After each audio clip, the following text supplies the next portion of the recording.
Welcome back, my little cluckers of calamity, to another bone-chilling tale here at Hen House Files, where secrets scratch beneath the floorboards and not all seats at the table are meant to be filled.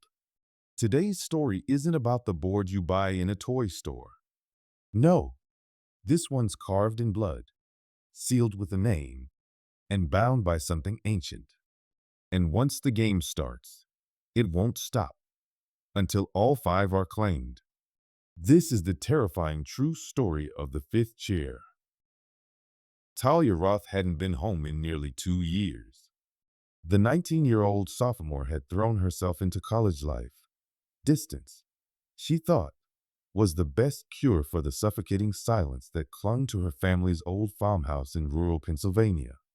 But now it was December, the roads thick with snow, and her parents had flown to the Caribbean for the holidays, leaving the house empty. Or so she thought. Wanting to recreate a bit of their childhood magic, Talia invited her three best friends from high school to stay for the weekend.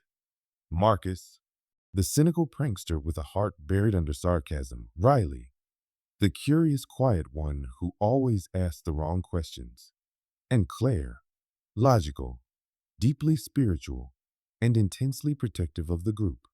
They arrived with sleeping bags, snacks, and a playlist of 2000s pop-punk nostalgia. But nothing prepared them for what Riley would find. On the second night, after a snowstorm trapped them inside, Riley went down into the basement looking for more firewood.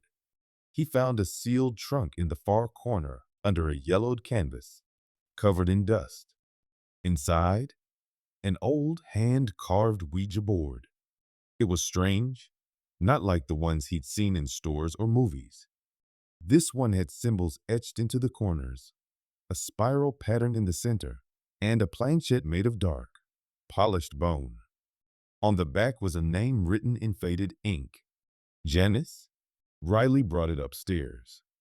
Claire's face turned pale the moment she saw it. "This isn't a game," she said. "That symbol, it's a binding spiral. My grandmother used to draw that when she prayed over haunted places. She said it keeps things inside." Marcus smirked. "Or maybe it's just a custom Etsy piece." "Let's play."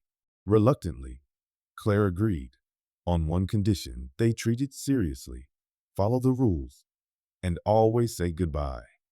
Talia dimmed the lights. Four friends sat around the table. Four hands rested on the board, and a fifth chair, empty, creaked behind them. Talia asked the first question. "Is anyone here with us?" Nothing. Then the planchette moved. Janis. Claire jerked her hand back. "Who is Janice?" Riley asked. The board answered. She opened the door. "What door?" Marcus said, still half laughing. The planchette slid faster. "The spiral is a cage. She wants out." The candles flickered. Talia, growing anxious, said, "Let's say goodbye now." Riley tried to move the planchette, but it wouldn't budge. "Five must stay." Marcus laughed, but no one else did. "There's only four of us," he said. The planchette jerked to. Not for long. Then the front door slammed open with a thunderous crack, and the candles blew out all at once. They packed the board back into the trunk and shoved it into the attic. Claire insisted they sleep in the living room together. But sleep didn't come easily. Talia woke at 3:17 a.m., heart pounding.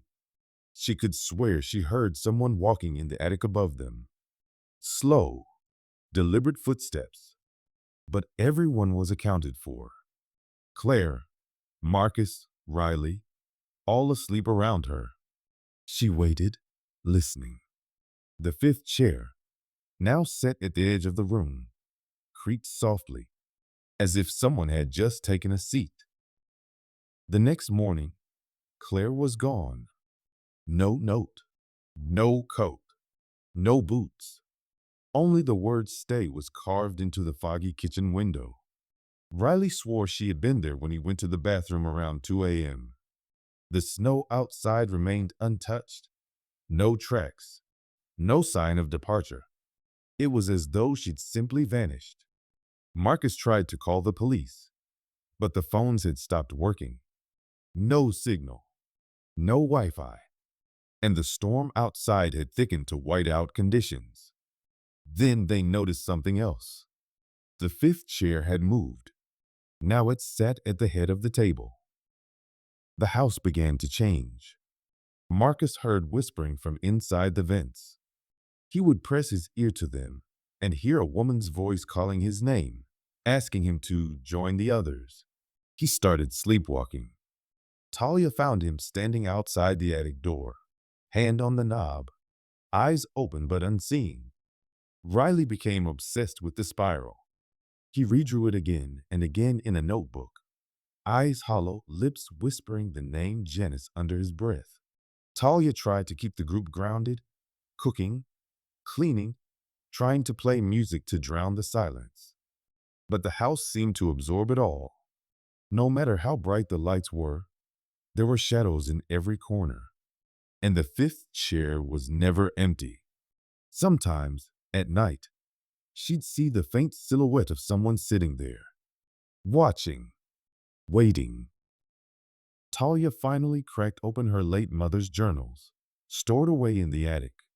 Inside, she found a page marked with the same spiral symbol from the board. Her mother had been part of something called the Veil Society, a group of spiritualists who believed in containing spirits through ritual anchors. According to the journal, Janice was once a medium, one who accidentally opened a rift during a seance in 1956. She let something through, something old, something that feeds. Her group turned against her, sealed her spirit into the board, and bound it with the spiral. But there was one flaw in the ritual. It required 5 participants to maintain the cage. Any fewer, and the gate would reopen. Talia gasped. There were 4 of them when they played. Now only 2 remained. That night, Riley was gone. His shoes sat in front of the fireplace. His coat was hanging. His phone on the floor, screen cracked, frozen on a half-written message. She says I'm the last one needed. I said yes. Talia was alone. The house groaned around her. The candles she hadn't lit flared to life on their own. The board was back, sitting on the table, the fifth chair waiting. Talia sat, trembling. She placed her fingers on the board. Janice, she said, voice cracking, what do you want? The planchette moved. You? Why me? You opened the door again. 5 must stay. 1 must guide. She tried to move the planchette to goodbye. It wouldn't move. The candles flared bright. Then, silence. Talia was found 3 days later, alone, unconscious at the kitchen table, lips moving silently. When she woke, she didn't remember her name, didn't ask about her friends. She just kept drawing the spiral over and over. The house was sold 6 months later to a young couple looking to escape city life. They found a strange board in the attic and thought it would make a cool centerpiece for a game night. They invited 4 friends over, 5 chairs. The game began again. And that, my brave little broilers of the bazaar, is the story of the fifth chair. Remember, some games don't end when you say goodbye. They end when you do. So next time you sit down with a board that talks back, count your friends carefully. And if there's an extra chair in the room, don't sit down. Until next time, keep your spirals sealed, your basements bolted, and remember, when evil wants a seat at the table, it won't wait for an invitation.